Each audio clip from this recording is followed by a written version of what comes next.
Hello, and welcome to another episode of Her Head in Films. I'm Caitlin, and I'm your host. On this podcast, I share my thoughts and feelings about the films that I watch. They tend to be art house and world cinema. What makes this podcast unique is that I weave together my life experiences with an in-depth and personal discussion of films. I explore the impact that cinema has on me and why I connect so deeply to it. As I like to say, my head isn't in the clouds, my head is in films. On today's episode, I'm talking about Jean-Pierre Melville's debut feature film from 1949, Le Silence de la Mer, The Silence of the Sea. It's set in France in 1941 at the time of the Second World War. The Germans are occupying France, and a German soldier comes to stay with a niece and her uncle, who use their silence as a form of resistance against him. Every night he comes to them and talks about his life, his interests, his love of France, and many other subjects, but they refuse to acknowledge him or to speak to him. Over the course of the film, their feelings for him start to get more complicated. He is an occupier in their country and in their house, but the intimacy of their meetings also humanizes him. This is not Melville's most famous film, but it's one that I think is profoundly important because of the way it asks us to expand our ideas about what constitutes resistance and how we interact with those who we're supposed to see as monstrous or as the enemy. I talk about Melville's life, the making of the film, and so much more. There are spoilers in this episode. If you'd like to support the work I'm doing, please consider becoming a patron on Patreon. You can access extra episodes, vote in polls, and much more. Go to patreon.com/herheadinfilms for more information. That's patreon.com/herheadinfilms. You can also review the podcast on iTunes. Please give me 5 stars. Tell your friends and followers about Her Head in Films, or you could follow me on social media and even interact with me on there in a positive way. I'm on Facebook, Instagram, Tumblr, and Twitter. There are links to all my social media accounts in the show notes of each episode. So I won't go on any longer. Here is my episode about Jean-Pierre Melville's very powerful and haunting 1949 film, Le Silence de la Mer.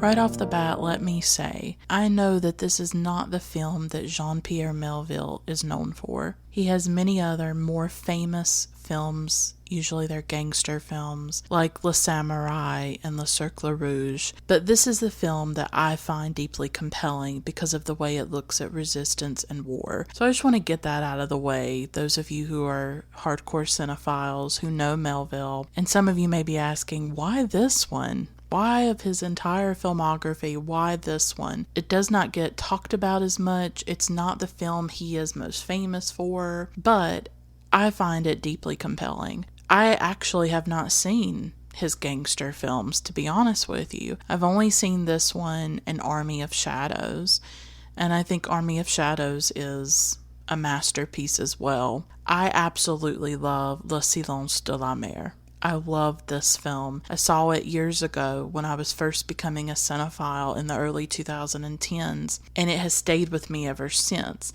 That is how I choose films for this podcast. It's not about, well, what is the critical consensus? What is the most important film by a director? It's a film that I care about, I think is important, and it may not be important to anybody else. For instance, I did a few years ago a focus on Ingmar Bergman, and I chose a few of his films. And when you think of Ingmar Bergman, you're usually going to think of Persona or The Seventh Seal. There are many Ingmar Bergman films that might come to your mind. For me, I chose Summer Interlude. Nobody talks about Summer Interlude. I did an episode on it. Or Autumn Sonata. I don't think a lot of people talk about that one. That's another film that I covered.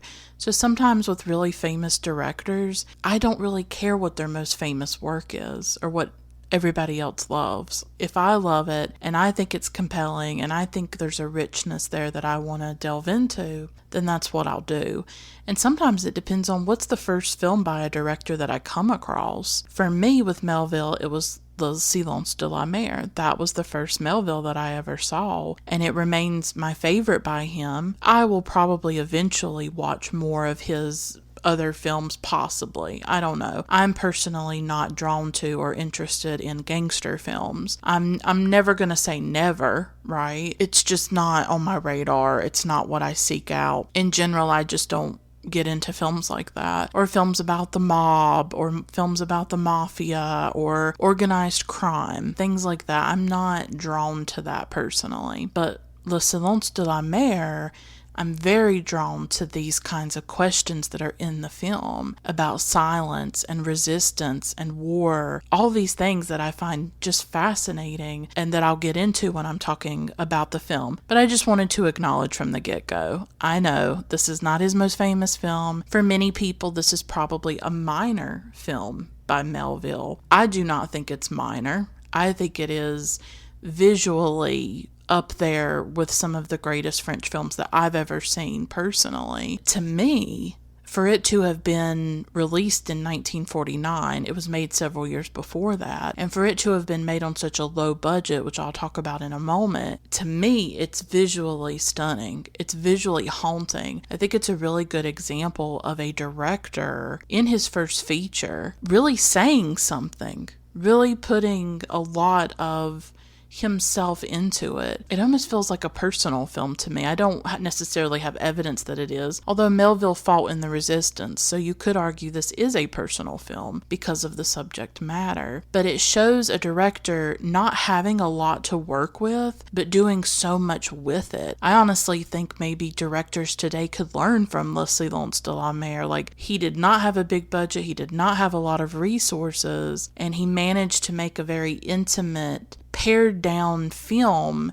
that is heightened with emotion. And it's a subtle film. It would maybe be slow to some people. Not a lot happens. It's not exactly exciting, but it's built on subtle gestures and the interiority of the characters and all kinds of little things that you really have to be aware of or looking for, but he managed to do so much with so little. So who was Jean-Pierre Melville? I'm just going to talk a little bit about him, the circumstances surrounding the film, the source material and all that, and then I'll get into the film itself. So Jean-Pierre Melville is a very famous French director. He's very well known in cinephile circles, and he was born in a middle-class family in Paris in 1917. He actually shot his first film when he was only 6 years old. It was actually of his family, I believe, and he was a passionate cinephile from a very early age.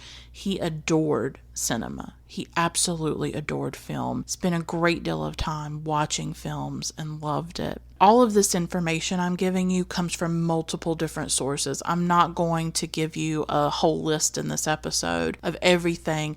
Mainly, a lot of this comes from the Criterion Collection extras for the DVD. So their edition of the film with essays on their website and extra documentaries. So all of that is combined in what I'm telling you. And a list of all my sources will be in the show notes of the episode if you want to know everybody that I consulted in getting this information. He was actually born Jean-Pierre Grumbach, but changed his last name to Melville because of his love for American culture and for the writer Herman Melville. Melville actually fought in the Second World War, and he was part of the resistance as well. He made several films about this time in French history. Army of Shadows is one. Leo Morin, Priest, is another one with Jean-Paul Belmondo. The Nazis invaded, defeated, and subsequently occupied France beginning in May 1940. The Second World War itself started in September of 1939 when the Nazis invaded Poland. I'm not going to give you a full breakdown of the Second World War, obviously. You can easily go and get information about that. But what is important to know is that starting in May 1940, the Nazis started to occupy France, occupy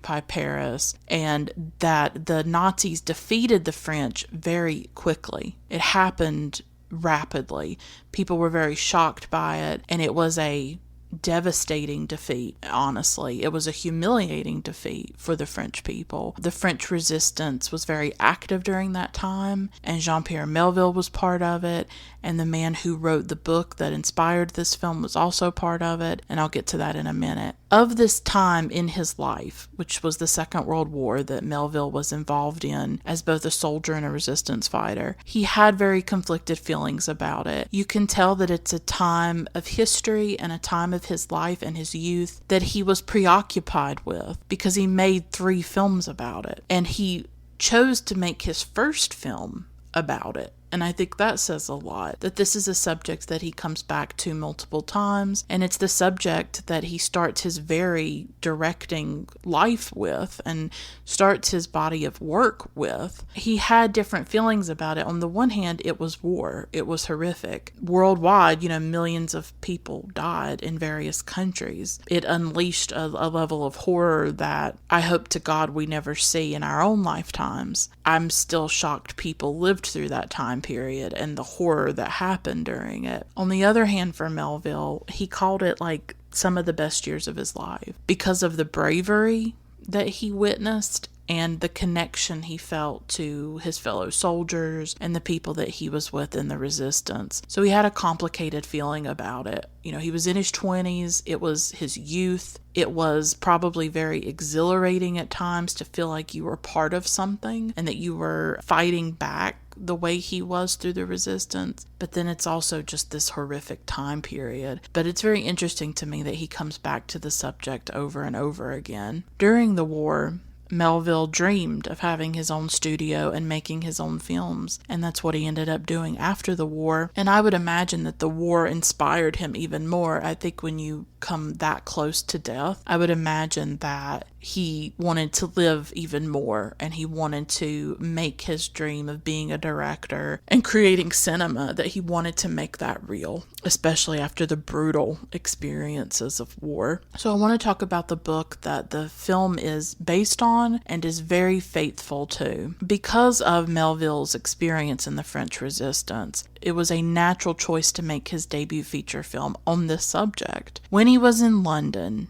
either in 1943 or 1942, 2 sources said different things that I read or watched. One said 42, one said 43. He read an English translation of a book that was originally written in France and in French, entitled Le Silence de la Mer. And when he read that, he knew that it would be his first film. The book was written clandestinely and disseminated, and it was hugely popular and influential on the members of the French Resistance. It was written in 1941 by a journalist and illustrator named Jean Brulé, who used the alias Jean Vercourt. I'm going to say Brulé because it's easier for me to say, and it's his original name, but I think he was primarily known as Vercourt. Le Silence de la Mer was a novel, and it was inspired by Brulé's own experience of a German soldier staying at his home with he and his wife. The German soldier seemed very cultured, and this led Brulé to write this story of an uncle and a niece. They're never given any name except for that. They are the uncle and the niece, who night after night remain silent as a German soldier talks about his life, his love of French culture, his belief that France and Germany can live in harmony, and all kinds of other things. So it's interesting that the book was inspired by his own experience of being in a space with a German soldier and thinking about what kind of resistance would you have in that situation, right? Like, are you going to kill him? Obviously not. He's in your house. Here is this occupier, somebody who would be seen as the enemy, and they're right there in front of you. And it's a fascinating idea for a book, I think, and it forces one to think about a lot of different questions that I'll bring up in my film analysis. This book and this story was inspired by real events in the author's life. Brulé did not give the rights for the film to Melville. He felt the book could not be filmed. So Melville made a deal with him. He said that he would go ahead and he would make the film. He would fund it and finance it and all of that. Once it was finished, Brulé could have a jury of resistance fighters view the finished product, and if they did not unanimously approve of it, he would burn the negatives. It was a huge gamble for Melville, but it paid off. And I think it also shows how determined and persistent he was to make this film. Because when Brule said, I'm not going to give you the rights, he could have just stopped. He could have just said, well, I'll move on, I'll find another project, I'll make another film about something else. He was not willing to do that. He did a huge gamble with this. All but one of the jury liked the film. And the person that didn't like the film was actually like a last minute substitute, so I don't think his vote really counted. But everybody else in the jury loved the film. So that's why we have it today. He did not burn the negatives, thankfully. The film is quite faithful to the book, as I said, but it does diverge in a few places. One is that the book does not contain the Treblinka scene that is in the film and that I'll talk about. This information about the death camp of Treblinka would not have been known to Brule at the time that he was writing the book. That was not something that was widely known. The death camps were not widely known at that time. There may have been rumors in certain places, but it was not widely known. The ending was changed a little bit too. In the book, the German soldier goes directly to the front without seeing the uncle or the niece again. In the film, there's that one last interaction with the uncle where he finds the book, the quote in the book, and all of that. Melville did add that. I think what Melville did add to the film were necessary things that would give you historical context or more understanding of the characters. He really did not mess too much with that original source material. I mean, we have the narration, right? Like, we have the very words from the novel incorporated into the film. It's a very literary film in that way. And I think that's also why I love it, because I come from a background of literature. I have a Bachelor of Arts in literature. I'm always drawn to that in films personally, and I'm very interested in film adaptations of books. It's just something that interests me at times.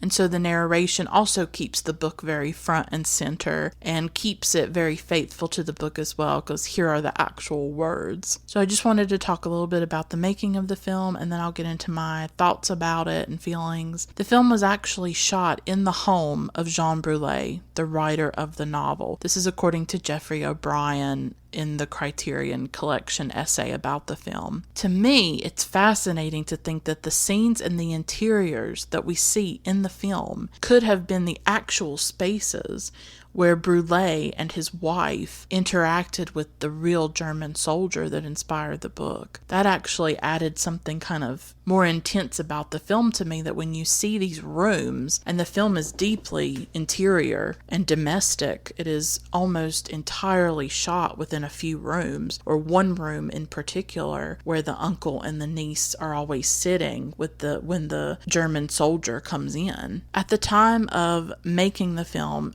Melville was not in the film industry union in France. So he was making the film outside of regulations, really. He was making it like in a rogue type way, I guess you could say. The film was made in 1947, but it was not released until 1949. The film was shot in 27 days, but not consecutively. It wasn't 27 straight days. It was a day here and a day there. This was a ultra low budget production, totally financed by Melville. Again, another example of how passionate he was about the project and how important it was to him. And I think he was putting a lot of himself into the film because of those circumstances where you've got to fight to make this film. If you've got to fight this hard, you're going to put as much of yourself into it as you possibly can. You're going to say something. I feel the determination in Melville with this film. Like, he wanted to get it made. He went through huge obstacles to get it made. He had to periodically gather up resources. So he would shoot one day or a few days, and then he'd have to wait until he had film stock, until he had this or he had that. And so it actually took over a year for him to shoot the film and complete it because of this. He did low budget things. He incorporated archive footage into the film, like in the scene when the German soldier is in Paris and you see the streets of Paris as they would have looked in the early 1940s when the film is set. It's set in 1941. He didn't have to recreate those scenes. He just used the archive footage. He also used natural lighting And he would actually continue to use that kind of lighting even when he had bigger budgets on his later films. The cinematographer on the film was Henri Decay, and it was his first film also. Decay would go on to do more films with Melville, like Le Cercle Rouge, for instance. He also worked with other French cinema luminaries like Louis Malle. He did Elevator to the Gallows and The Lovers, and also Francois Truffaut's debut film, The 400 Blows. This is a man that had a very illustrious career in French cinema. So I've given you some of the circumstances of how the film was made, what inspired it. Now I'm going to talk about why I love this film, why I needed to talk about it. It's a very haunting film for me. Those are the types of films that I tend to talk about, are the ones where imagery and the story and all of these things combine together, and they stay with me for years. Literally, this film has lived with me for years, and I've thought about it even more recently. Now I'm going to talk about my thoughts and feelings on it.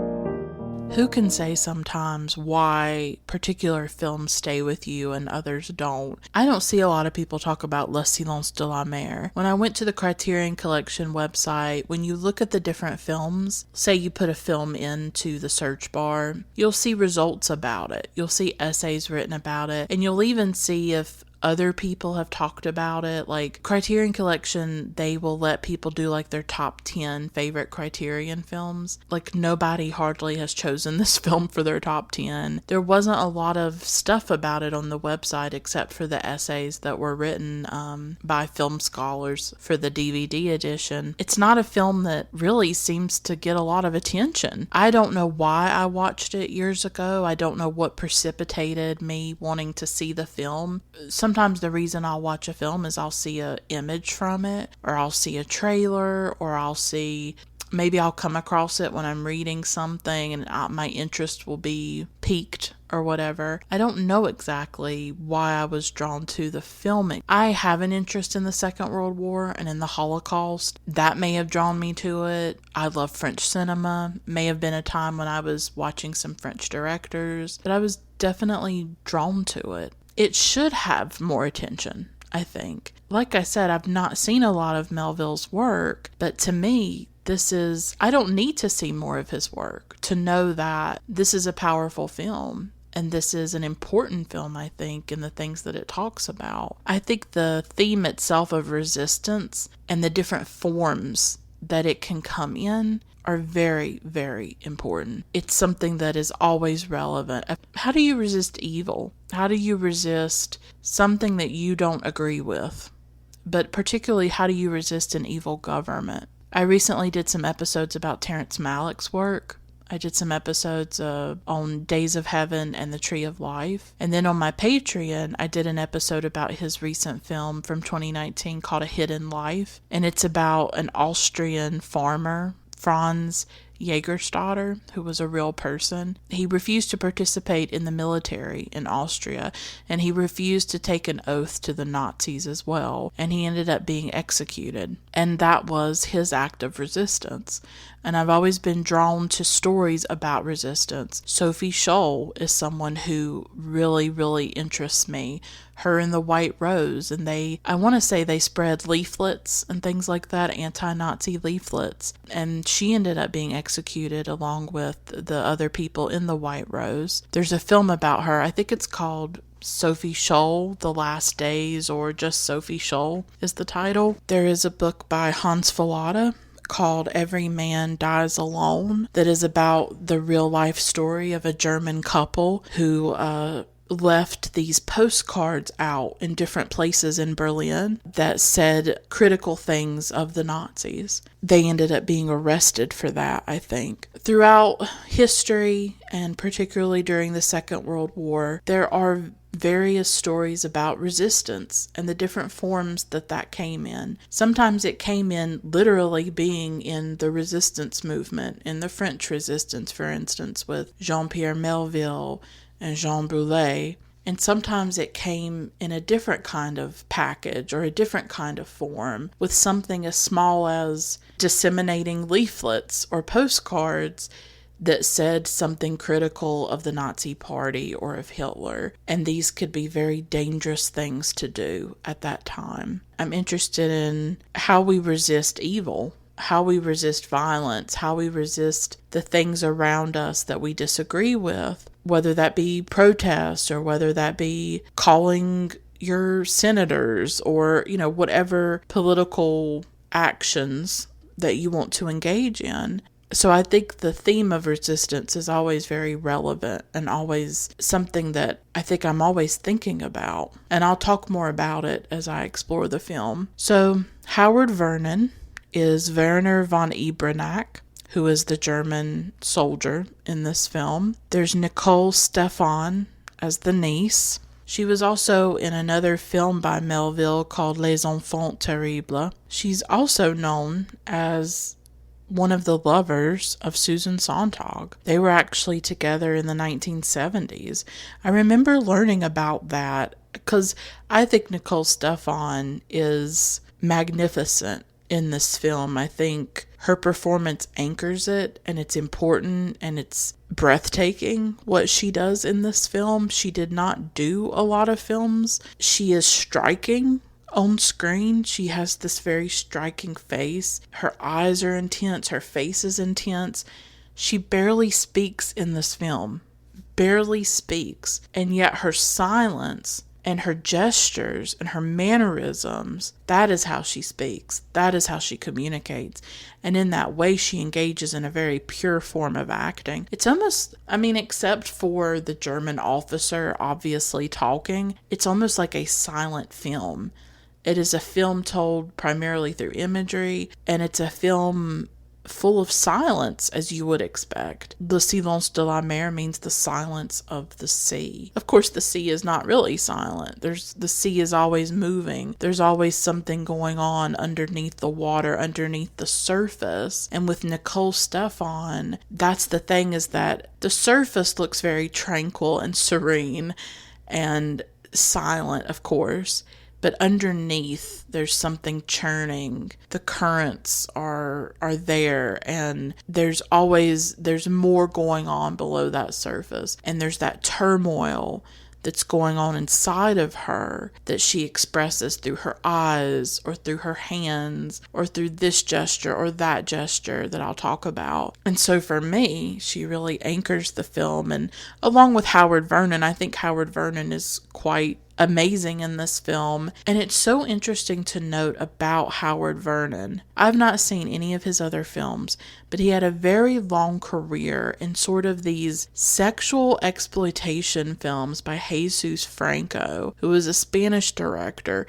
They're these very wild films. I can't say that I'm drawn to them or interested in watching them, but he was in a bunch of them, Howard Vernon was. I just found that kind of interesting, because when I think of Howard Vernon, I think of him in this role. I don't think of him in some kind of sexual exploitation film. And so it would be kind of interesting, I think, to see him that way, because I don't see him that way at all. For me, he's forever in black and white, and he plays von Ebranack. And the same with Nicole Stefan. Like, she's just, both of them are pretty much known for their roles in this film. Like, these were pretty defining roles in their careers, it seems like. Jean-Marie Robin is the uncle. I have not seen him in anything else as far as I know. And I felt there was something weird to me about the uncle in this film. I feel like he was supposed to look old, but I don't think the actor Jean-Marie Robin was actually as old as the character. And so to me, he looks like this young guy who's trying to look old. I don't know, am I the only one that thought that? I don't know, but it's like, he just doesn't look that old to me, but he's supposed to be, because of course they gave him this white hair and all that stuff, but he looks like he's younger than that. So I'm just going to go chronologically through the film. I'm going to talk about scenes. I'm going to talk about things that I think about and all of that. So this film, the story itself is set in 1941. So almost about a year after the French have been defeated and they've been occupied by the Nazis. is. It begins by showing Vercors or Brûlé's book. So we're firmly at the beginning of this film planted and rooted in the book. Like, this is going to be a more literary film. And as I said earlier, the narration predominates the entire film. The narration is pretty crucial because it allows us to understand some of the thoughts and feelings of the uncle and the niece, because much of the film they're silent. Their resistance is their silence. That's what I find compelling about the film, is that for me, this is a film about inner resistance. You know, I also got to thinking what I was reminded of as well with this film was a film by Steve McQueen called Hunger. And it stars Michael Fassbender. I have not seen it for years, but I remember being incredibly moved by it and amazed by it. Steve McQueen is an excellent director. I definitely recommend Hunger and Shame. I remember seeing those around the same time years ago, and I was pretty knocked out by the intensity of them. Hunger is incredibly intense, and about a hunger strike. Michael Fassbender's character is basically dying of hunger in the film, but he uses hunger, the hunger strike, as a form of resistance. And so for me, hunger is about an example of the inner resistance. Like, I think about people who are in extreme circumstances where they cannot physically resist what they are going through. People who are being tortured, interrogated, and things like that, right? People who are in circumstances where they don't have a weapon. They don't have any way to fight back against the people who are doing this to them. Or I think of like a film like Five Broken Cameras, which is about Palestinians who were resisting their occupation. It's about this man who has a camera, and his form of resistance is filming what's happening to him and filming what's happening to the people around him. So that's why I think this film is so fascinating, is what are the different forms of resistance, right?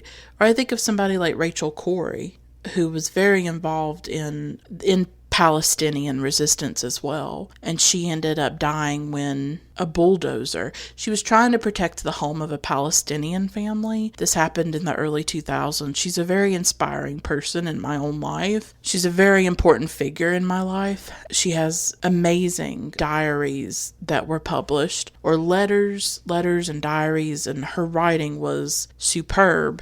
And she was trying to protect the home of a Palestinian family, and she got hit by a bulldozer that was manned by an Israeli soldier, and she ended up dying. She was basically murdered. And so that's another example of her resistance. She was there on a mission. She was there with other people. Their form of resistance was nonviolent and was trying to protect homes, and they were engaging in different forms of resistance too. And so this is something that to me is global, this theme of resistance, of like, if you're being tortured, if you're being interrogated, how do you resist? Sometimes there's that inner resistance, right? And with this film, it's about the inner resistance of the uncle and the niece. They do not give the German soldier what he wants. They do not give von Ebernack what he wants, which is their conversation, their words, their approval, their attention. They withhold all of that, and that is their inner resistance. That is their soul resisting a situation that they have no power over. I think what this film did for me is it expanded my idea of resistance.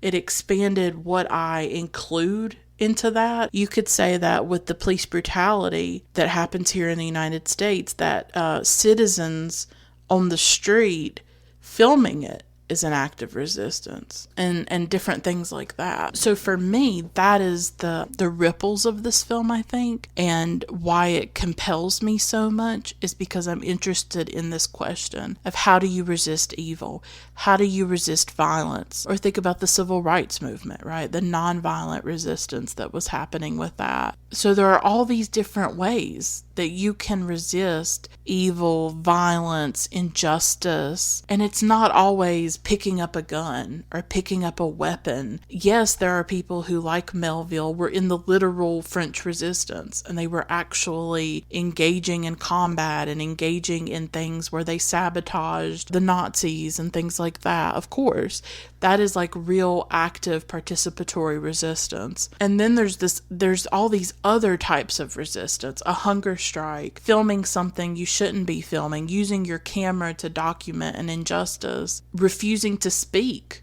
when you're being tortured, for instance. There are all kinds of different ways that one could resist, and I think that's compelling. We should think about resistance in this more all-encompassing way, and I think that's important, that there's that inner resistance that happens in some very important figures throughout history and in stuff that we see today. And for me, Le Silence de la Mer gets at that. It's about these two people and their refusal to speak, and using their silence almost as a weapon, using their silence as a form of resistance. So I think the book and the film are both very relevant, and I'm kind of surprised that in this day and age, Le Silence de la Mer is not talked about more, actually, because I think there's actually like really important themes in this. There are themes in this that resonate and give us a lot to think about. So immediately we have the voiceover of the uncle, and he's talking about what happened after it's happened. And he's going back in time and saying the last 6 months of this German soldier who is Werner von Ebernack. That's the name of the man that's been staying with them for 6 months. So he's going back in time and telling us about this soldier, about von Ebernack, and about the strange 6 months that they have spent with this man intimately in their home. There is this huge military deployment to this small French village, and so the German soldiers are staying at people's houses. Werner von Ebernack gets assigned to their house, and they have to live with this man. And as I said, it was inspired by Jean Brulé, aka Vercors, and his actual experience with his wife of having a German soldier stay with them, and that this man was very cultured. So he comes in and he is living with them. He lives upstairs in like a bedroom in the house. Immediately when I started to rewatch the film, everything was confirmed for me. Like, I'd watched this years ago, and sometimes when I choose a film for the podcast, I don't always know. Sometimes I'm taking a little bit of a risk when I go off films that I've seen years ago, because you don't know if it's going to hold up, if it's going to be as good this time, or if it's going to be as good as you remember. But this film was absolutely as good as I remembered. And what struck me as I started to watch the film was this film shows the visceral feeling of occupation, of being occupied. And that occupation is not theoretical or abstract. It's personal, and it's present in their very intimate spaces. This German soldier is in their home. He's standing right in front of them. He is in many ways an invader. He would be considered the enemy. He would be considered part of the Nazis, right? Part of this occupying force. He's not at a distance or removed from them. He's right inside the walls of their home. They have to interact with him, but they choose that interaction, and they choose the terms of it, the limits of it. And in that way, they retain some form of power and control over the situation. That's the thing about their silence, I think, is that it is about them having some kind of power in the situation. That, you know what, you can come in here, you can live with us because we have to let you in, and you can talk and talk and talk, and you can do all of these things, but you can't make us talk. You can't make us interact with you. We make that choice. We choose when we use our voice. We choose if we want to speak to you, and we won't even look at you. That's very powerful to me, and it feels like a way for them to maintain some kind of control over the situation.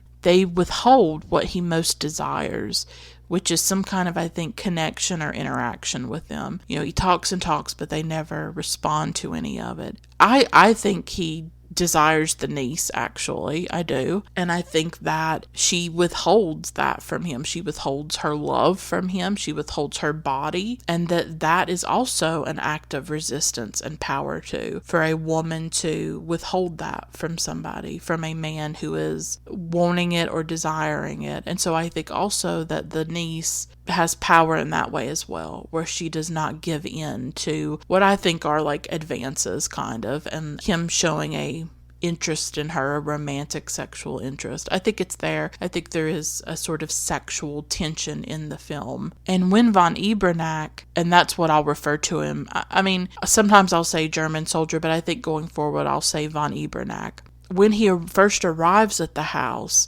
and he's standing at the door, it's still very shocking when you see it. His body is robed in darkness while his face is illuminated completely, and it gives him a very frightening look, like something out of like a German expressionist film. And a lot of people have made that comparison, and I absolutely agree. And Howard Vernon, I think, was a perfect choice for this role. He's a very interesting looking man, and he was about 41. He might have been more in his late 30s, but he's close to 40 when he does the film. Nicole Stefan is in her 20s. She's about, her mid-20s at the time when they're filming it. And Howard Vernon, he has these almost abnormally large eyes in the film, just in his face. That's just what his face looks like. And he's quite scary at times. It's weird. Howard Vernon was weird for me because he had a lot of stuff that he was doing for me in this film. On the one hand, he was very elegant looking and handsome and very attractive at times, particularly when he was just in his regular clothing. I think he's a handsome man for sure. But then he has these huge eyes that at times looked scary, and then at times almost looked childish or childlike. Like when you looked at his eyes, you almost felt like you were looking at the eyes of a little boy. He had this very weird mixture of things for me, where I found him alluring and seductive at times and very handsome, and sort of like this sexual attractiveness about him. And then at other times he's very scary. I think particularly when he's in the German soldier outfit, when he's in that uniform, I think he's very frightening looking and imposing. And then his eyes were just strange to me. They were so big and at times menacing and evil, and then at times almost childlike. I don't know how to describe it, but I think he was a fascinating choice, I think, because he had all that going on, which makes sense. Because von Ebernack, he gives you a lot of conflicted feelings, I think. Where on the one hand, you're like, he is an invader, he is an occupier, he is the enemy, he is a German soldier. It didn't seem like he embraced Nazi ideology. It didn't seem like he didn't say those things, but he did believe in these high ideals or something about what the German army was doing in these countries, and in France in particular. It's not clear how much he endorsed Nazi ideology of the time. He's a character where you feel conflicted about him because on the one hand, what he represents this violence and brutality and the German army and Nazis and all of these things, especially when he's in the uniform. And then when he's standing there talking about his life and his feelings and his love of literature, he's very human. You don't feel like he's a monster when he's talking. And so I think in a way, Howard Vernon embodied that, where at times he could be menacing, and then at times he could be soft or tender, or you believed that he was being genuine and sincere. And he speaks French to them, and he speaks it very well. I'm not a native French speaker, as you can tell, and I'm also not fluent, but to me he came off as fluent. I didn't necessarily hear an accent, although a native French speaker would know that better than me, but he spoke French very, very well. It's an attempt, I think, on his part to dissolve the boundaries between them, dissolve the distance between them, to speak in their mother tongue, in their native tongue of French, because he also loves French culture, French literature, and he wants to, I think, connect to them, and he wants to speak in their language instead of speaking in German. And at times in the film, he's shot from below. A lot of times in the film, von Ebernack is shown from below. And this is when usually he's like his most menacing. And then other times he's shot in ways that make him look more benign I guess you would say, or innocuous. I have to mention the lighting in this film because it's a big part of it, and I think it's a big part of like the visual beauty of the film, the visual power of it, is this natural lighting that Jean-Pierre Melville used. I think for me this is one of my favorite aspects of the film, is the lighting. It's hard to describe it. There are these pools of darkness, and then there's this intense illumination in other spots. The skin of the actors is beautifully lit, almost seems tangible through the screen. But in the film, you'll see darkness and light in ways that you would not see in other films. It's just hard to describe. Sometimes, like, you'll see the niece silhouetted against a window. There's this one scene where the uncle's like in a hallway. Everything's dark for the most part. I don't know, you see darkness in the film where I think a lot of directors would not have allowed there to be darkness, but Melville incorporates that into the film, the light and the dark. And then think of that huge close-up of Nicole Stefan's face near the end, and I'll talk about that when I get to it. That is almost unnaturally illuminated and glowing. Like her face is just glowing. So the use of light and dark is fascinating. And maybe it's also metaphorical, that here are the niece and the uncle, and they are sort of the light in many ways. They are the ones engaging in their resistance. And then here is von Ebernack, who is like the darkness. His uniform is dark, and there is something dark about him because there was a darkness in general with the war and with Nazi ideology, the German army. And so it's almost like a battle of light and dark, of good and evil, but it's more complicated than that as well. He is not totally evil. He is not totally monstrous, even though we see him at the beginning of the film in that way with his face illuminated and then the rest of his body sort of cloaked in darkness. He's almost like the beast in The Beauty and the Beast that he talks about later in the film. He's almost like a beast type character, or what we would assume, because when we see that uniform, that's what we think. We think monster, we think beast, we think brute. We think all kinds of things when we see a Nazi uniform. He's none of those things. So he is none of the things that we expect him to be. The film complicates it, right? Because it would be very easy if they had this German soldier in their home who just spouted stuff about Hitler and how great Hitler was. It would be very easy to do that. But instead, the German soldier is made to be articulate and cultured and all these things, and I think that's done for a very specific reason that I'll get into later. But I think it's connected to this idea of, how did people like this commit mass murder on a scale that we have not seen before? How did somebody, and I'll echo this later, how did somebody who loves classical music and literature and, a very cultured people, the Germans were, produced important literature, produced important classical music and composers. This is the society. These are the people who turned death into like a factory. This is what happened. They killed millions of people so efficiently. Like, we don't understand it. Like, we don't understand how people do evil things. I still don't understand it. And so when you make von Ebernack human, you make us grapple with that. You make us grapple with, how do human beings do evil things? How do human beings become evil? Because we don't understand it. We'll never understand it. So they could have made von Ebernack into some kind of stereotype or cliche. Brule did not do that, and Melville didn't do that either. And immediately the uncle is kind of impressed by von Ebernack. He says that he seems respectable, but the niece from the very beginning is not having it.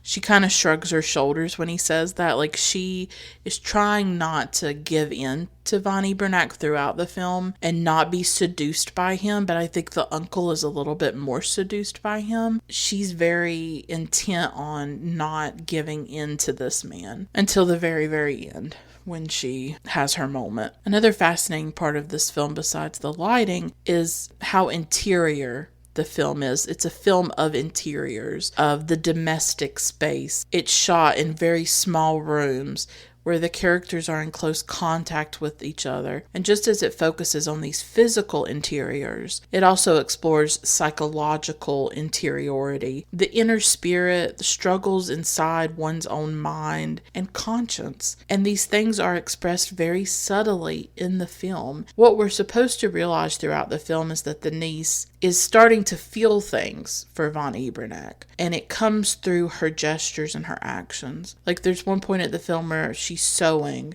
She does something with the needle and drops it or whatever, and that's supposed to tell us that he has made his way inside her in some way. Even though she put up all her defenses, and she put up a fortress around herself to not be affected by this man, he penetrates that. He gets inside her, and he gets inside the uncle too. I mean, he becomes part of their lives. It's not just her. The narration or the voiceover of the uncle, we get a sense of his feelings. We get a sense that he does like the German, he does like von Ebernack, and that he's starting to soften to von Ebernack. But with the niece, we never really know.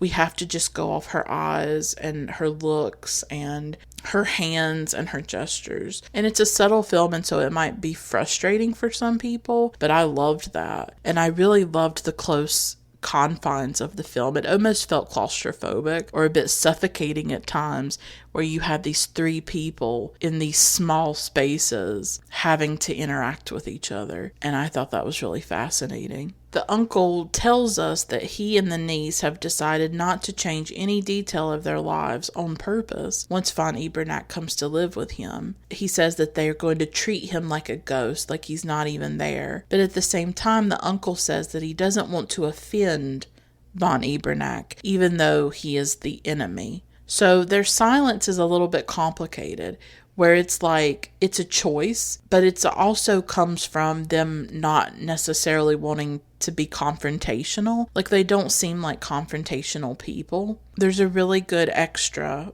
with the Criterion Collection edition of the film with Jeanette Vincent-Du, and she wrote a book about Jean-Pierre Melville. She had a lot to say about France under the occupation, under the German occupation. And she said in that interview that many people in France were neither resistors nor collaborators. She said they were just waiting for it to end and to get on with their life. So you have a huge swath of the French public that are not active participants in the war necessarily. They're not in the French resistance, and they're not collaborating with the Nazis. They are just living their lives, putting their head down, trying to get through it. And that's kind of who the uncle and the niece are. Neither one of them are in the resistance, but they're not necessarily, collaborating or anything like that. They're just trying to get through it. And she also said that the film is sort of allegorical. The niece represents France in some ways. I thought that was interesting, that von Ebernack is like Germany, and then the niece is like France, and throughout the film, he'll talk about France and Germany coming together, having a marriage, being in harmony, right? And in a way, it's almost like coded language a bit, where yes, he's literally talking about Germany and France, but he's also trying to convey a message or something to the niece. And I do believe that he felt something for the niece and was attracted to her, because throughout the film, he looks at her for much of the film. When he is talking about France and Germany, he's looking at her. Vincent-Du also said that that his book was controversial.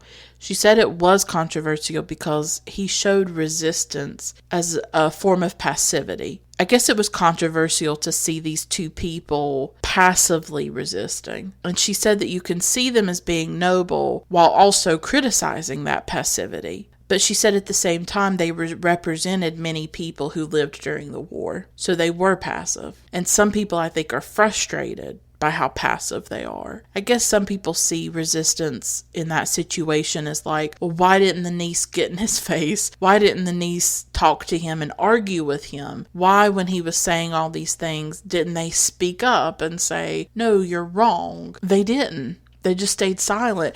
And so is the silence complicity? If someone's standing there saying these things that von Ebernack was saying about Germany and France and the harmony and all that, are they being complicit by not speaking up? Are they being complicit by not saying anything back to him, fighting with him and arguing with him? That's a good question to ask, right? But at the same time, I think it's interesting that the niece and the uncle are actually closer to what most people in France went through during the war. They weren't bad. They weren't bad people. They weren't going out and fighting with the Nazis and on the Nazi side or anything, but they weren't in the resistance either. They were somewhere in between, just trying to get through it. Not everybody was an active participant putting their life on the line, and there's a judgment of that, and I guess that's valid. I guess it's valid to say, you see this evil happening, why don't you do anything? And I don't think that their act of remaining silent should necessarily be put on the same level as the people who risked their lives, right? There's a very big difference between being on the front lines of a war and just remaining silent.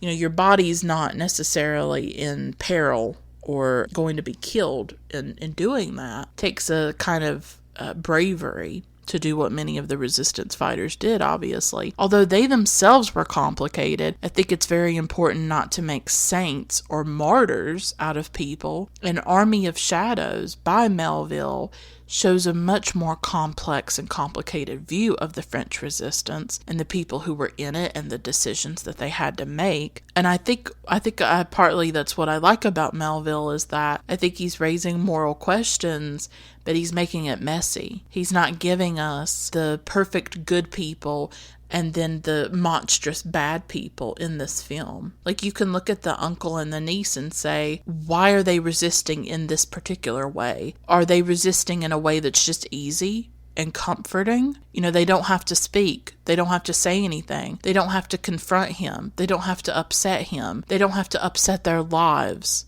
right? They don't have to upset their existence. They get to just sit there and be passive and silent instead of confronting him. And you can totally make that argument. I think their silence is powerful, but some people may not. So even the people who are like the good people in the film, or the protagonists, it's kind of more complicated, right? Like, he doesn't give us a totally bad person in von Ebernack, but he doesn't give us saints in the niece and the uncle either. You can definitely raise questions about, well, was that the right kind of resistance? Or could they have done more? Could they have gone further? What would it have accomplished? He's a soldier in their house, and if they make him mad or they confront him, they could put their lives at risk. Who's to say this guy wouldn't just have them arrested because they said something to him that he didn't like? So no, them being silent is not the same exact thing as people on the streets in the resistance. But I do think it's worthwhile to consider different forms of resistance, as I said earlier, to expand our idea of how people resist, how they resist occupation, how they resist violence, how they resist systems that oppress them. It's worth thinking about that. And I really love this point that Jeanette Vincent brought up in her interview. She said that there are times when silence itself is not passive. And for instance, somebody remaining silent under torture or interrogation. Often in the Second World War, when resistance fighters were captured, they were tortured so that they would speak and they would sell out the resistance. And so when they remained silent, they were protecting the other people in the resistance. So silence is not always passive. Sometimes it can be dangerous. And so for over a month, every day, von Ebernack comes into the room with the niece and the uncle. He talks about the weather. He looks around the room. He looks at the niece. He's obviously attracted to her. And this becomes a nightly ritual that all of them kind of participate in. And every time he comes into the room and he talks about all kinds of different things, they don't acknowledge him. They ignore him. They pay no attention to him. But despite all their efforts, he starts to enter their thoughts. For instance, one night he's late. One night he doesn't come into the room when he usually does, and the uncle starts to wonder about him. And so in this way, he becomes part of their lives, despite their facade of indifference. Instead of coming through the front door, he goes through the back that night because it's snowy and he would not look polished. And he always wants to look very polished and put together. And so he goes in the back way so that he can change. Throughout these visits, he talks a lot, von Ebernack. He talks about how he's always loved France. He talks about his father. He talks about how he himself is a composer. Something that occurred to me was like their silence almost makes him more loquacious.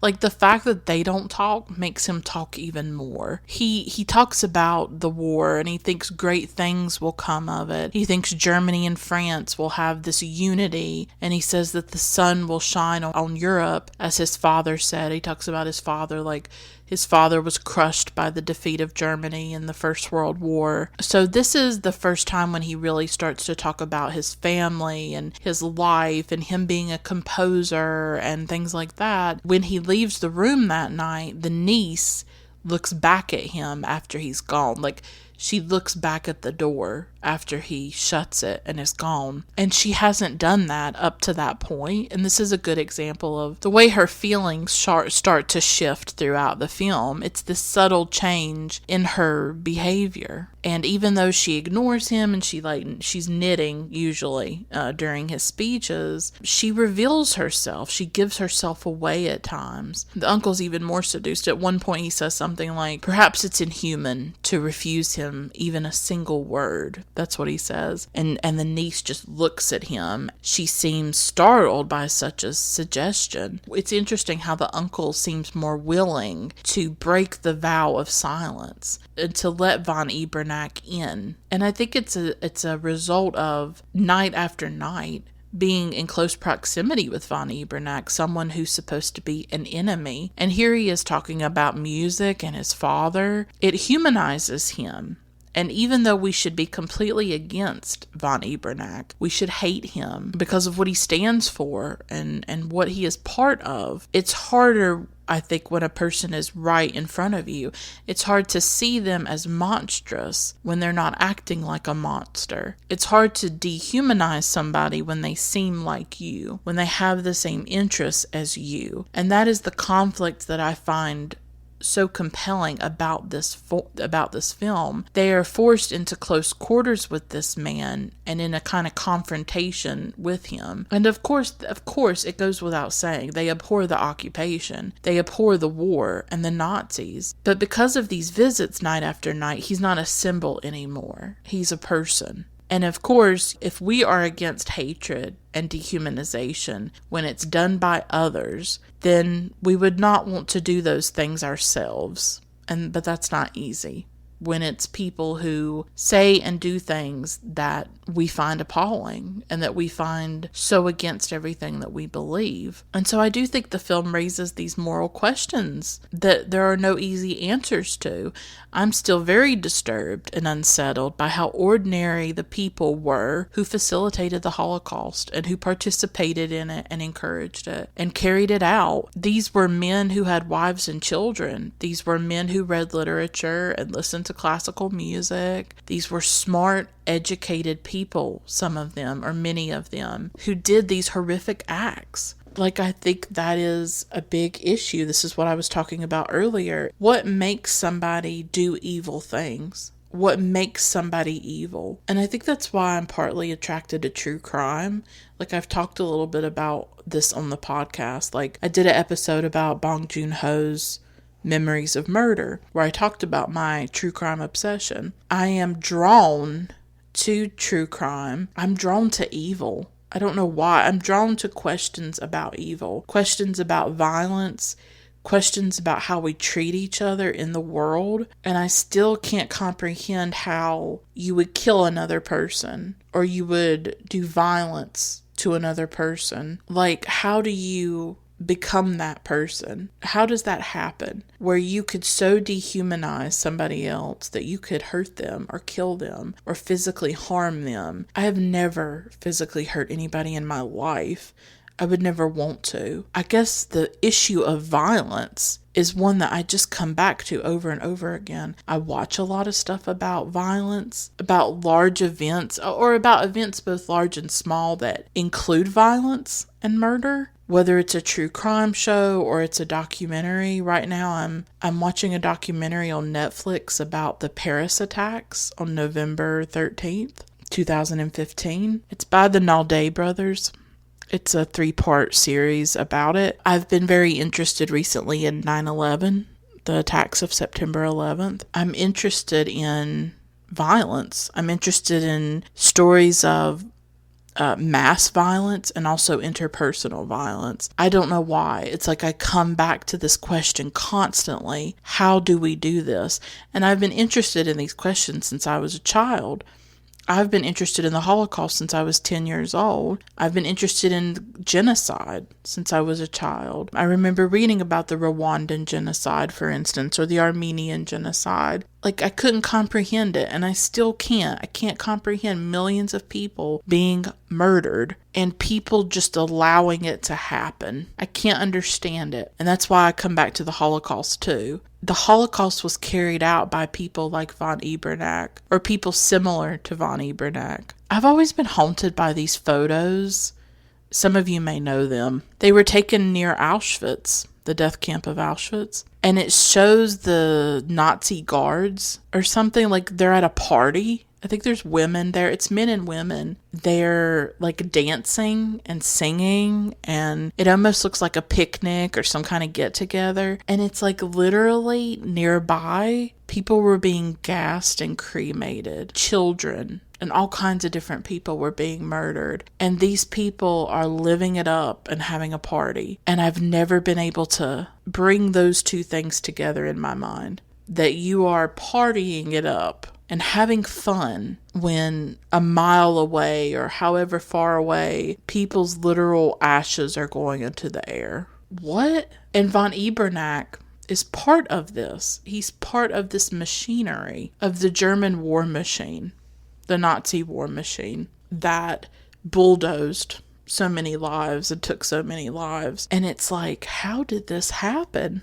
How did people do this? And so von Ebernack he's a complicated figure for me. You see him as human, and that's the hardest part about the film, because you don't want to see him as human. You want to see him as this beast, this monster, and you can't. And eventually his visits start to change where he's no longer wearing his uniform anymore. He starts to wear his regular clothes. We also see that he has a limp. So over the course of the film, he starts off as like this man covered in darkness with this face of light, something out of a horror film by a German expressionist, right? Like he starts off as almost like the embodiment of evil. And then over the course of the film, that gets chipped away, and it's like, oh, he loves French literature and he composes music, and yet he's a German soldier. Like it's hard to even understand it. And I think maybe you're a little bit like the niece, where at the beginning you're like, I will not like this person. I am not going to like this guy, okay? And then he starts talking and you're like, oh, okay. And then before you know it, he has this charisma. And it's like you're almost falling under his spell, or you're certainly seeing him more as a person, right, than some abstract thing or idea. And there's this amazing scene outside. It has snowed and the niece is walking the dog in the snow, and up ahead is von Ebernack. And she has to pass by him on the road, and she keeps her head down and she totally ignores him, but he looks at her and I think he kind of salutes her or something like that. And it's really their only encounter with each other outside the confines of the house. It's almost like that the house becomes this alternate universe, or the house becomes a world in itself, where these three people who would normally not interact with each other out in the real world are forced into this close space together. They're forced into this intimacy. They're saying, or he is saying things that he has maybe never told any other person. He is sharing things about himself. He is being vulnerable in a way that he has maybe never been vulnerable before with these two people. they are sharing something or creating something in that space that cannot live outside of that space, if that makes any sense. Like, they know each other in a way that nobody else will ever know them, or those two people know him in a way that nobody else will ever know him. And when he sees her out walking the dog, like, all of a sudden it's awkward, and it's almost like they don't even know each other if they've never met. And I got to thinking, like, I also wonder if that could have endangered her if she had acknowledged him, or if she had stopped and talked to him. Would her neighbors have seen that? Would that have been seen as collaboration? Because I still remember seeing images after the Second World War ended in France. Like, there were people who were paraded around who had been collaborators. I think some of them were killed. Some of the women, I think I've seen images of them. They had their heads shaved. I was reminded of Hiroshima Mon Amour. In that film, Emmanuel Riva's character, during the war, she has like a forbidden romance with a German soldier, and she's French, and she gets in a lot of trouble for it. And so I think there was definitely an animosity, a threat to your life if you had a romantic relationship with a German soldier as a French woman. And so I also wonder if her silence and her distance from him is also for her own protection and her own self-preservation, that if she did have a relationship with him, or if she was seen publicly engaging with him, that she would be branded, or it would get around, or something about her being a collaborator or her having a relationship with a German soldier. One evening, von Ebernack is talking to them, and he talks about the niece. He calls the niece a silent young lady. And then he talks about the silence of France and how, quote, "we must conquer this silence, conquer the silence of France," unquote. And I took this as a very explicit desire on his part to conquer the niece. I don't know, maybe I'm reading too much into it, but this desire on his part to conquer her, or to possibly possess her, and I think he would if he could, but she withholds that from him. She refuses him what he wants, the possible romantic and sexual relationship that he would want with her. She just keeps on knitting. I love her. I love how Nicole Stefan in this film is like a pillar. She's like a pillar of strength. She's like the embodiment of this resistance. Like, even when the uncle is starting to soften towards von Ebernack, she is the one that keeps going. She is very intent on not acknowledging him, no matter what she feels inside. The thing is that we know inside that something's starting to stir. That feeling you get when you're attracted to somebody, that it's like very intense and overwhelming. When you start to feel that erotic charge, I think that's in her. I mean, I think she is attracted to him, but she just sits there. She does her knitting. She does her sewing. She's very steadfast, and she's very powerful in her stoicism. She's a very stoic figure, and she's very strong. And I love the power that she has in this film. Like, to me, she's the anchor. Like, to me, she is like the heart and soul and conscience and central figure of the film. I don't know how other people feel about it. She knows the power she has. She could give him what he wants, right? I mean, she could. And she doesn't do that. She's not going to give him what he wants. In an interview on one of the Criterion Collection extras, like a documentary, Nicole Stefan says that the niece in this film resists love. She resists falling in love with the German officer, and by doing this, she herself becomes a resistance fighter. I thought that was so fascinating. Again, that's what I love about this film, is like talking about different forms of resistance. What the niece has to do is resist her very feelings and her very emotions. That's hard. It can be very difficult to resist what you are feeling inside of yourself. The thing is that they could have made it to where the niece had no feelings for him at all, and then it would have been easy. She wouldn't have anything to resist because she wouldn't feel anything for him. What makes her resistance even more powerful is that she is attracted to him. She may want to be with him. She may be falling in love with him. She may be feeling seduced by him. But instead, she resists that. She resists falling in love. Like, how hard would that be? To resist falling in love with somebody. To resist your own feelings. She pretends to ignore him, but in a way, she is deeply aware of his presence. And I get the sense he probably consumes her thoughts. Like, she's not going to give that away, but she probably thinks about him a lot. I mean, think about when you're first falling in love or you're first attracted to somebody and they're all you can think about. I'm sure that's going on in her to some extent, but she has to resist it. She can't show it. There's this scene where von Ebernack plays the harmonium in the house. He plays music, and he's a composer. The niece and the uncle seem very moved by that. They seem moved by that music. It's just another example of how they are softening to him. And even the uncle admits to admiring von Ebernack because of his persistence, because every night he comes and he talks and he engages with them, and he gets nothing out of it. I mean, he's talking to the silence. He's talking into the silence. And he gets no response. He gets no echo. He gets nothing out of these two people. And yet he keeps doing it night after night after night. Like, what does he get out of it? And the uncle says that von Ebernack, he never tried to tear them away from their silence. And he never used violent language towards them. Some people might have gotten frustrated and said, "Why are you not talking to me? Why are you doing this? Why won't you speak to me?" And it's almost like von Ebernack understands what they're doing and understands why they're doing it. I think at some point he talks about the German soul. Like, I think he understands the way the Germans are viewed. It was like the inhumanity that people see in them during this time period, of course. And I think he understands the reticence and he understands that silence. There's a very telling scene when von Ebernack is talking about this woman that he once dated, how they took walks together in the woods, and the niece is sewing during that story. And this is another great example of how she has to convey things through these subtle mannerisms. She starts to have an issue with the needle.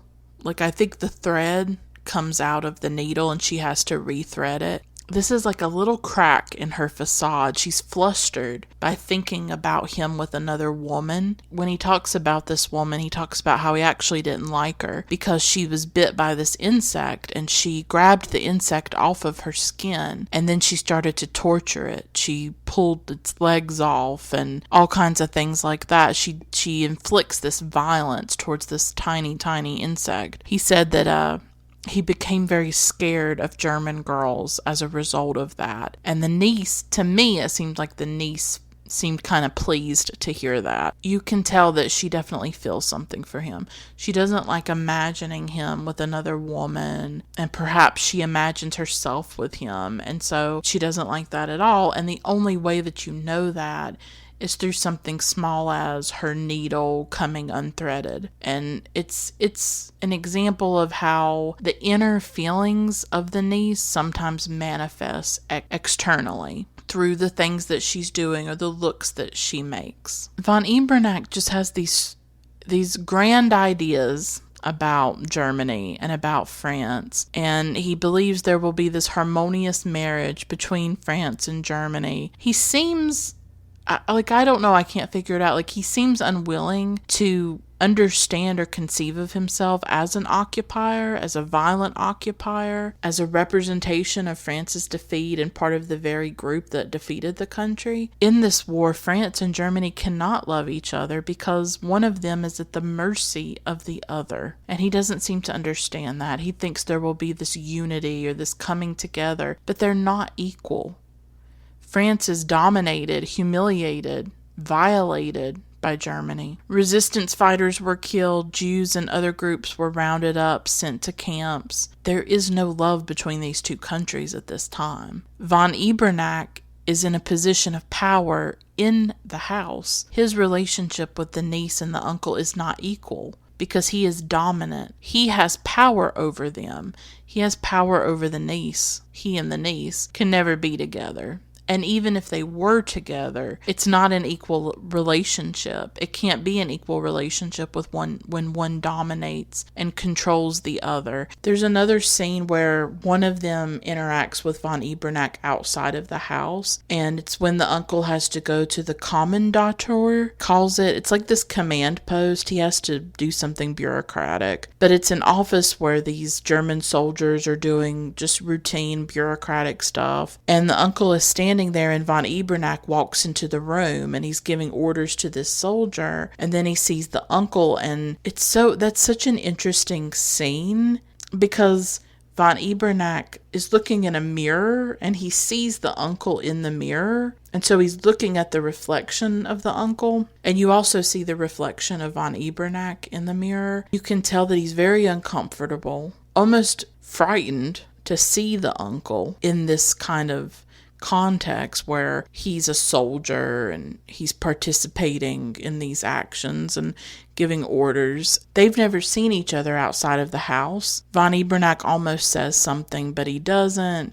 He just bows and he goes back into his room. It's seeing him in a different context. It's seeing him possibly complicit in mass murder, because he is part of the German war machine. He's one part of it. It made me think kind of like Adolf Eichmann.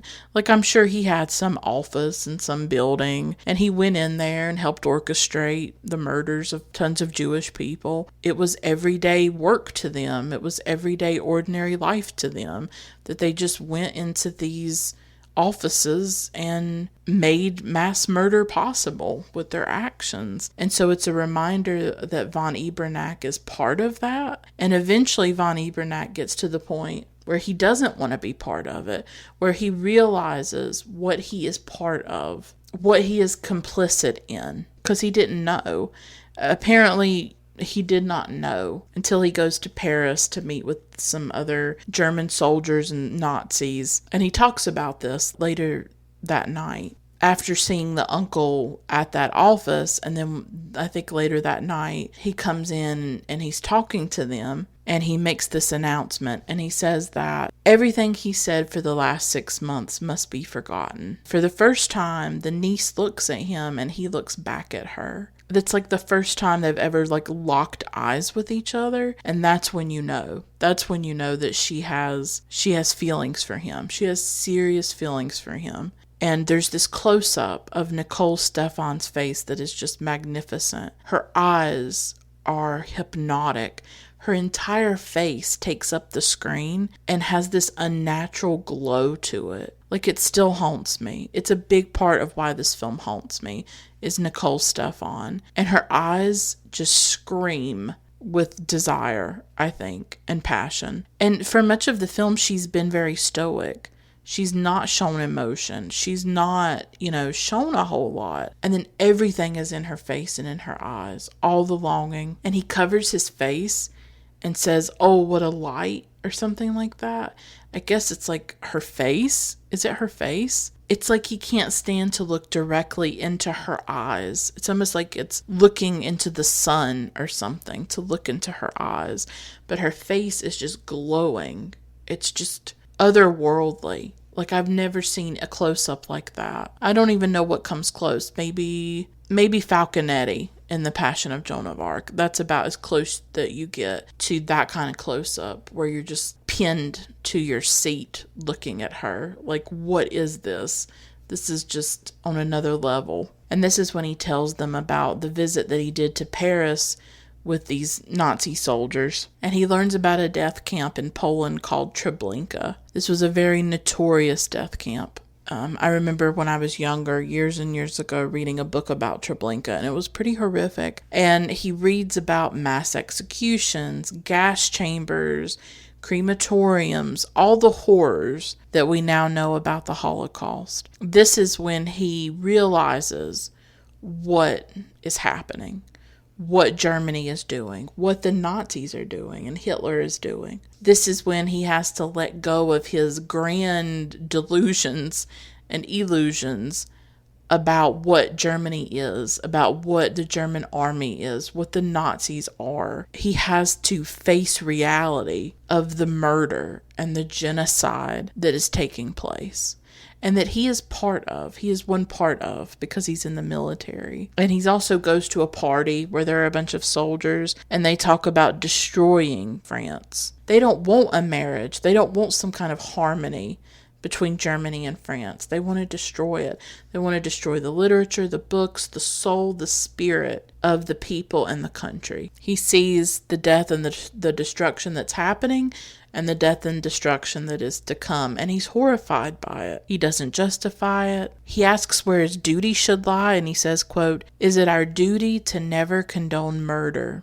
Unquote. Is it our duty to never condone murder? So now he's in an impossible situation. He sees the evil of his government, just the way many people did back then, and who tried to resist it in whatever ways they could. They saw the evil of this war machine. They saw the evil of Nazi ideology. Sophie Scholl, Franz Jägerstätter. There are important people who did resist these things. They could not condone the murder. They could not live with seeing it happen and knowing that it was happening. And what's the difference between them and everybody else? That's what's important, is like, there are some people who feel obligated to fight back against that, evil and that oppression and that injustice. And they put their lives on the line for it. They are willing to die for it. And then there's the rest of us who do nothing, or we're silent, or we're complicit, or we just don't know what to do. We don't know what the answer is. We just want it to be over. We're like all those French people who are just waiting for it to end. Not collaborating, not resisting, but just waiting. And I think we can look back at history and we can say, we would have done this, or we would have done that. Right? Like, oh, I would have been in the resistance all the way. I would have fought back. I would have put my life on the line. But you don't know that. You don't know for sure that you would have done that if you were raised in that society with those views. What is the violence that we are tolerating in our own time? What are the horrors and injustices that we are tolerating? The children in cages at the border with Mexico, the bombings in the Middle East, what's happening in Yemen, what's happened in Syria, the horror that our military unleashed in Iraq and Afghanistan. Right? Abu Ghraib. There are a whole lot of things, a whole lot of violence being done in our name around this world, and most of us are not doing anything to stop it. There were protests about the war in Iraq, but it still happened. We didn't stop it, and hundreds of thousands of people died as a result, and we never talk about it. We never talk about it. It still shocks me. Like, I gotta be honest, it still shocks me that we invaded a country, caused the deaths of hundreds of thousands of people, and never talk about those lives. Ever. We haven't apologized. We're still there.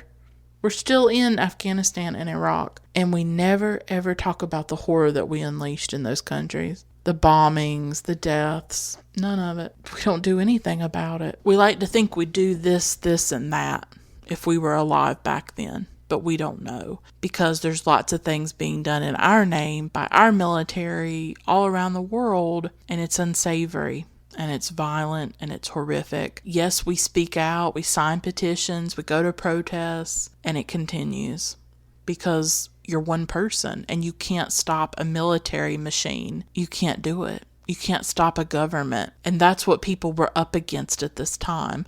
Von Ebernack is one soldier. He's not going to stop the Holocaust. He has no control over Treblinka. What is he supposed to do? But I'll give credit to von Ebernack that once he knows, once he is enlightened about the reality of the Nazis and what they are doing, and the military and what it's doing, he doesn't want to be part of it.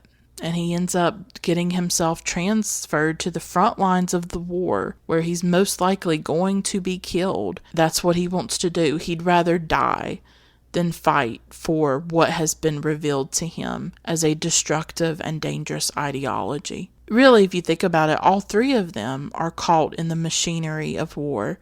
They have no power over any of it, really. They're all caught. And von Ebernack does not agree with any of this. Yes, he's in the army, he's in the military. He wears that uniform, but he doesn't believe in that ideology. He doesn't condone that. He doesn't want to engage in that. He doesn't want to do it. So the thing is that von Ebernack at the beginning of the film starts off as, like, we're already against him. We're like, oh, this is a German soldier. This must be a Nazi. This must be someone hateful and horrible. This must be a brute and a beast and all of that. And he's not. And I'm sure that's what the niece and uncle expected too. That, oh my God, he's just going to be horrible to live with. And he's none of those things. He's smart, educated, cultured. He loves music. He's a composer. He has very high ideals, and he is sort of delusional about some of this stuff. But he believes it. He's idealistic. I would describe him as idealistic. And then he finds out the truth of what he's fighting for. He finds out the truth of what he is part of. And he does not want to be part of it any longer. And he's willing to die to escape it because he knows he can't leave the military. I'm sure he would have been seen as treasonous or executed or something. You don't just walk away from the military during a war. He knew he had no way out, but he could not live with himself if he had participated in it actively. In a way, this is von Ebernack's resistance. He could leave the military. He could stand up against it. That's true. And that seems to be what the uncle at the end is encouraging him to do, is to not follow orders. But in a way, von Ebernack's resistance is through death. The resistance of the uncle and the niece is silence.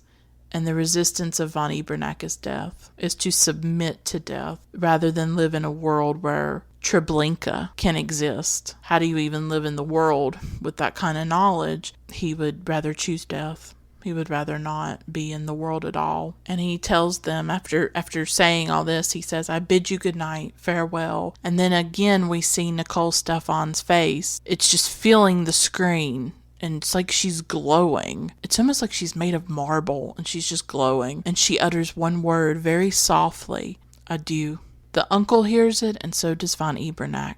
Her one and only word that she ever spoke to him. And he leaves. And she seems dazed by what's happened. She's wearing this shawl that I think is fascinating. It has these two hands reaching out to each other but never touching. And to me that felt like the perfect symbol of her and von Ebernack. That it's these two people that maybe in another life could have connected to one another, could have fallen in love before the war. Like maybe they could have been together and had a life or been friends or I don't know, something. But they never will be. Because of the war, because of the Nazis, because of like all this horror that's been unleashed. These two hands that never touch, even though they reach towards each other. And then at the end, when von Ebernack is about to leave and the uncle appears in the doorway as he opens the book. In the book, there's this quote, and it says, "It is beautiful for a soldier to disobey orders which are criminal." And it's almost like the uncle he's trying to encourage von Ebernack to walk away, to disobey orders, to not go along with it. Von Ebernack is not able to do that. He stays in the military, but he gets transferred to the front lines where he's going to die most likely. Plus we know he has a limp, plus he's older. He's closer to 40, so his chances are pretty high that he will die. That's the last that they ever see of him. And even though he does not disobey orders, I think it's still his own form of resistance, which is to die, which is to not be complicit any longer and to not actively participate in what's happening. And then, of course, it ends with the niece and the uncle sitting at the table, eating their lunch, talking about the cold and the silence. They sit in silence by the window, and then it ends. And it's like these three people have come into contact with each other and will probably be forever changed by it. Like their life will never really be the same, the uncle and the niece, because of the war and because of von Ebernack. His monologues every night and the relationship that developed between them, because it would just be so easy for them to just hate each other. That's not what happens. Like, I love the moral complexity of this film, the moral questions that it raises of what happens when people who should hate each other, who should be enemies, have to actually be in contact with each other and talk to each other and see each other as human, even though they don't really talk, but he talks, and they have to see him differently. And all their preconceived notions are thrown out, and they have to see him as a person. And then they find themselves moved by him. She's falling in love with him, but at the same time, they want to maintain that silence and that resistance. That's very important to them, is to not give in to him. They want to maintain that resistance against von Ebernack. But the thing is that what are they trying to resist by the end? Like, what does the silence do by the end? Because they realize he's not one of these people who embraces Nazi ideology. He's not somebody who revels in violence and hatred and inflicting pain.